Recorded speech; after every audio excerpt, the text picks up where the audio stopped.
Welcome everyone to Pobby and Oz. Hope we're all doing really well. If you're new around here, hit that like button, hit that subscribe. Thank you very much for the support. We've got a couple of streams coming up. Tonight we will be live, if you are watching this on release date, Wednesday the 31st. We will be live on the channel. We're doing selection table. I've got the great man Ian and Paolo joining me, so we'll have a good chit chat about the team for Collingwood. And we've got a stream tomorrow. I'll be doing a bit of AFL Live kickback, a bit of a pre-game boost like we did last week. So come and say hello for that. We're here today to talk about Carlton versus Collingwood. I love this game. This is my favourite game of the year. And it's imperative. It seems every time we play these two sides recently, it's been... has some meaning, has some panache about it. With all the years of history, that's always going to be the case, but it also has consequences for either side, sometimes both, and this time it has big consequences for the Blues. Collingwood's still in the 8 conversation, it has to be said, so this is a very important game for them. This is a game where 12th meets 4th in what is really a game where two sides have had polar opposite seasons. 9 and 8 for the Magpies in their retention with 2 draws. Carlton 12 wins, 7 losses. 2 wins in the last 5 versus 1 win in the last 5 for the Pies. They had a very good performance against Richmond, but they dropped games to Hawthorn, Geelong, Essendon and Suns. The Blues beat Richmond themselves, beat North Melbourne, losing though to Western Bulldogs, GWS and Port, albeit in very tight affairs, and leaving it a little bit late for their run. There's no getting away from it. Carlton's form at the moment is pish bucket, as they say back home. The Blues have got to go in here, play with confidence, play with versatility, and take the game to them. Collingwood, on the other hand, this game is always a game from the heart. And that's one thing that the Pies, love them or hate them, they have got heart. They are one of the best pressure-based sides in the league, and they know the mantle to beat Carlton. Slow them down, make it hard, make them ask questions of themselves, take them out to deep water. This is a game here where the Blues will be looking at this, and when we go into the data, even over the last 5, as bad as Carlton have been, they should be winning this.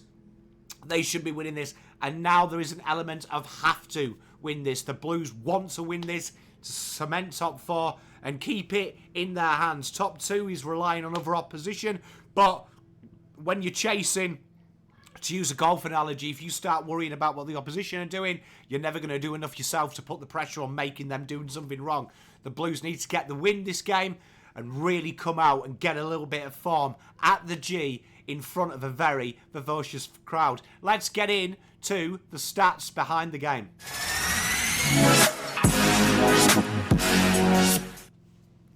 And here we go. Score sources, so important. Carlton averaging 33.6 from stoppages, the same as Collingwood. As you can see, 8 versus 9, separated by 1 decimal place. This is an area here that traditionally, when these two sides play, Carlton at the upper echelon versus Collingwood. They have really been a very strong side around stoppages this year. Collingwood, as of Carlton have been trying, though, to adapt this, because when you look at the next stat, Carlton are the worst defending side from stoppage, 47.2. When people talk about Carlton's defence, it's one of the things that really annoys me, because the opposition scores genuinely are leaking from this area, and that creates a massive butterfly effect in the team. When this is going wrong, Wazze tinkers with it. He is desperate to try and get this right. You can see that this is typical Collingwood stats, really. They're slightly better last year, it has to be said, but you look at their makeup, they're not going to be looking at massive stoppage dominance, and you can see in the differential, Carlton negative 13.6 versus 5.2. And you know, when you're a side like Collingwood that builds it on pressure brand, you don't mind breaking even in these stats, really. And this is where probably for Collingwood the tail of the tape has really shown in turnover. Carlton the second best turnover score in the last 5, considering that they haven't been playing well. This is a stat here that is so important. We keep saying it. I don't want to drum it home. They've practically caught Sydney now as well across the season. Just under 2 points separating them now. Carlton have really clawed this back, and it's been an underestimated stat. Why is this stat so important for finals? Because you are dangerous without the ball. That is so important, and this is where Collingwood was so strong last year. This time last year, Collingwood were absolutely flying in this metric, and that's the big change of it. They were ranked 5th this time last year. This has really gone down. Their ability to slingshot, and this is something that Carlton will be looking at, because their turnover defence is again 6th. This has come down from 2nd over the last 5 as they try and adjust to the stoppage. This is going to be an area of concern, because Carlton last week really showcased what goes wrong very quickly. In that second quarter, they were destroyed around stoppage, but they killed Port around turnover, and there was a big shift in the third to try and gain some ascendancy in the stoppage. This was kind of madness in my opinion, because I think the turnover is so strong. This is something that Collingwood did so well last year. They avoid the noise about that rubbish about you can't win tight games all the time. They focused on what their mandate was, and they stuck to it. The Blues have got to go back to that quickly, because this turnover game is flying, and you can see top 3 for turnover differential versus negative 11.6. The Blues here know pressure is going to win them football games, but more importantly, it's going to bring some options and some avenues available to them. You look for the defensive half. Again, this is a really interesting one. There was a stat Danny Hoyne put up this week about Carlton being one of the worst sides at taking D50 into forward 50. One of the most inane, stupid stats I have ever seen in my life. And trust me, I see a lot of stupid stats. You're looking at your ability to score from them areas. And Carlton, even though they're ranked bottom 3 for that metric, rebounds to inside 50s, which is more of a tale of how Carlton are trying to adapt from that stoppage and midfield pressure. They're still the top 4 side at scoring from these change. Again, this is a slight change, and it's probably for Collingwood here. Darcy Moore having to play a lot more defensive, as opposed to last year. Nathan Murphy took the big bulky guy, and Darcy could play in between. And you can see Carlton's defensive half turnover, their forward ability to keep the ball away and stop you transitioning, is the 9th best. This is slightly rose up for the Blues. This is an area of concern, but this is as the midfield really learns to adapt to whatever Vossy's trying to do. And you can see top 6 for scorage differential, defensive half 7.5 versus negative 5.2. This is a key battleground for both sides. This is where the forward pressure, when we come onto the forward half generation, is going to be so important. And you can see here, again, this is another area where it's kind of curtailed for Collingwood, and it's kind of a strength for Carlton.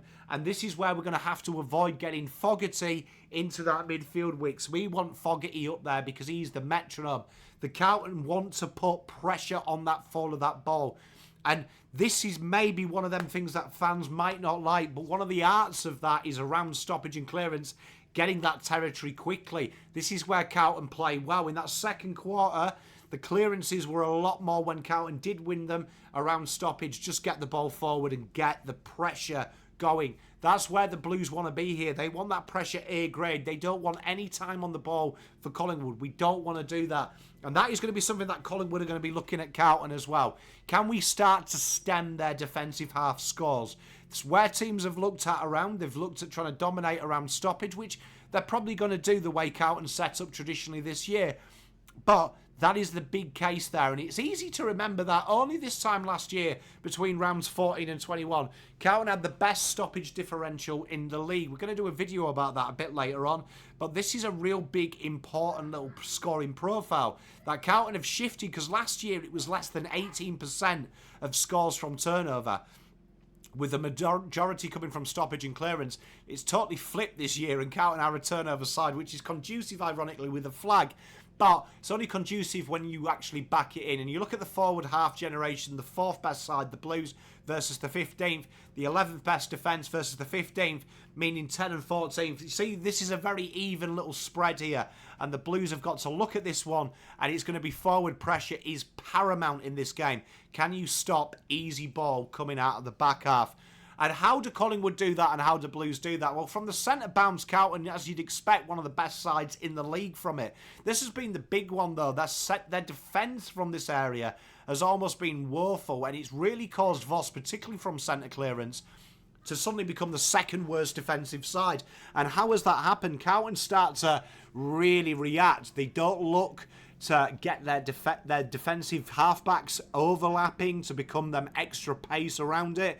They start to sit back. Carlton start to become overloaded in the centre when the wingers start to pinch in from the opposition, as Carlton traditionally spread on the defensive overlap. This is a real key area here because Carlton are 13th for differential versus 7th, and this is an area the Blues should be dominating in this stat. I'm not so bothered about the stoppage. The centre clearance defence, it's 6-6-6. This is where Blues will naturally score well, but should also defend well, even if they commit their half-back flankers with the big boys they've got in.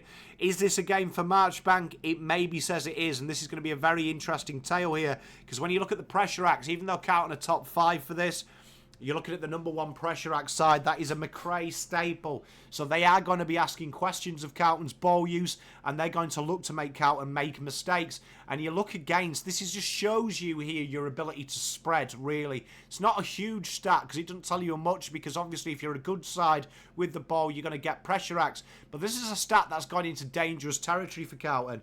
Carlton's ability at times to almost have too much of the ball and put themselves into situations. And you can see the number 1 differential side versus the 9th. Remember, don't get too caught up on pressure acts, because this also shows if you're a bad side. The form from Collingwood has been poor. But the Blues have got to look at this. They need to spread and be a little bit more bold in their approach, because if you slow and stagnate it, you unlock the Carlton code. And then if we look here at tackles for Carlton, the 4th best tackling side versus the 10th. And this is something that we always talk about quite a bit in the terms of we're looking for Carlton to really put that pressure and turn it into tackles. And genuinely, they've got a very good success rate at doing that. Collingwood themselves are a very good tackling side. And you look at tackles against, though, this is where it's quite interesting.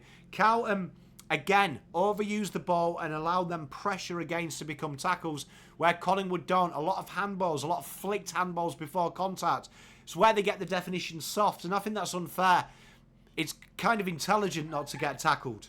Do you know what I mean? Sometimes you've got to back yourselves in, and this is an area where Carlton, because they commit less on the overload and on the overlap, it becomes slow and stagnated, and then they do become sitting ducks. You've seen over the last 5 weeks, particularly what these measurements are as well. Carlton really do like handball into a guy who's been tackled. So this is an area here that they've got to go back to the earlier game plan of having them runners with each other, committing to come off your man and playing bold. And you look, tackles inside 50, Carlton here, 17th versus 18th. This is an area of the last 5 has massively gone downhill as Voss looks to cement that midfield. And that's been taking Fogarty away from that forward line. This is a key pillar where Carlton have got to be a bit more bold. And you can see that they're one of the worst sides at being tackled themselves inside 50, really over losing the ball versus 10th. This is an area here that forward pressure has to be schmick. Even though Carlton's forward half scores has remained steady, we've seen a massive depreciation as we look to commit less and less men down in the back half, in the forward half of the ground. This is an area here I'm looking at Carlton and going, okay, cool, let's go. Let's get this going. And let's really put that pressure on the fall of the ball. I want to see that ball in, and I want to see 2 people at all times around Mackay and Kernell's feet, putting that slam on and making it stop. And this is where Carlton have the worst inside 50 tackle differential in the league at the moment. This is a new area of concern for the Blues because they are really undercommitting players forward. And territory is so important, especially when you're Collingwood. We saw it last week of how important it is for Port. The 11th best gaining territory side now versus 13th. This is an area that is starting to slow down as well. And this is all myriad. Like I say, Carlton like to get the ball going forward. They put the pressure on at the fall of the ball. Even though their territory defence is incredible, which shows Carlton's zone really holds up really well against Collingwood's who's 16th, you've got to get this territory 4 really good when you've got such a positive territory defence. The Blues have come too accustomed in the last 5 weeks to being reactive to what the opposition do. And that is kind of similar to Sydney at the moment. Is that training loads? We don't know.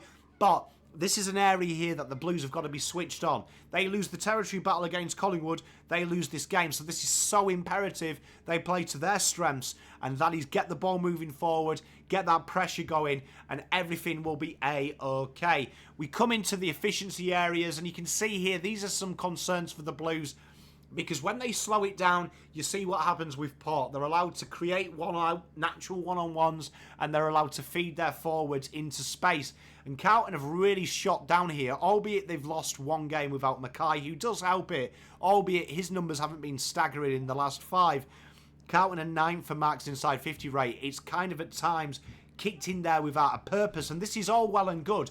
I wasn't bothered about being 9th when we were number 2 for tackle inside 50 differential. I am now, because it means it's very easy to get it out. It means that you're either a marking side or you're a pressure-based side, and at the moment Carlton are relying on turnover almost 45-50 out, as opposed to earlier in the season when it was 25-30 from goal, because we were looking to mark it deep inside 50 or pressure it in. And you can see 5th versus 3rd against Carlton have really started to cede a lot of marks 40 from goal, which is really, really dangerous, because that's about 50% area for AFL scoring. It's common that you do defend heavily the 30-metre in, where it's a real large percentage.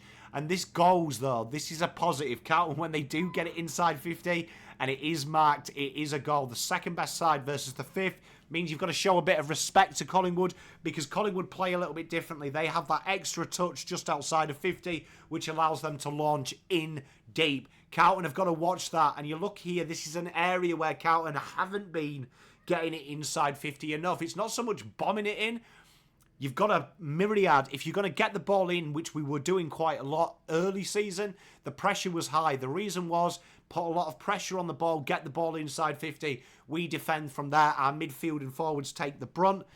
In the last 6 weeks, particularly, you've seen Carlton stand off a little bit, which has made it look more like the scores inside 50. They're just bombs in there because there is no purpose to it. It's almost the only place to go. There's got to be a lot of running over here, a lot of running ahead of the ball, and a lot of bold approach. And then we go into the rebound 50 rates. The Blues, this is going down at an alarming rate at the moment.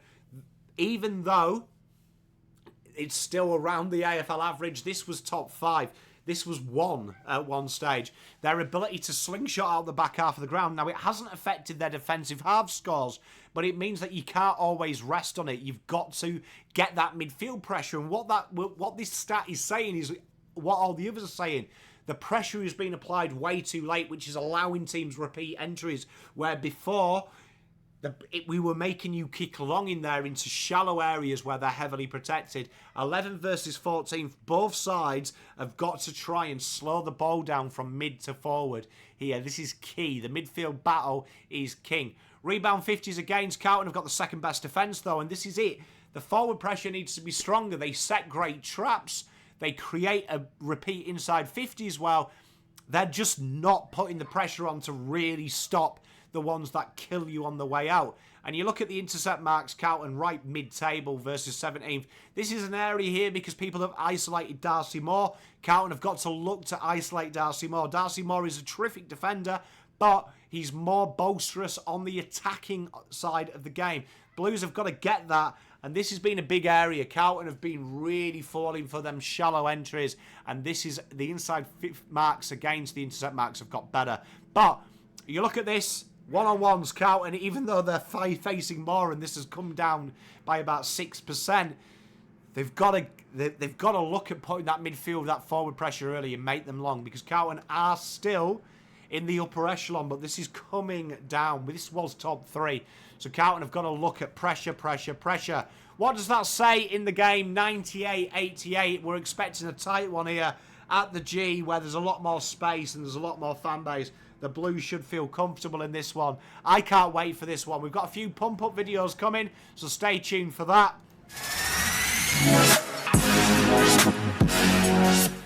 Make sure you hit the like button, hit the subscribe. I hope you like the new graphics. Peace, love, and light. There's going to be a couple of pump-up videos coming, so stay tuned for that. Pom out.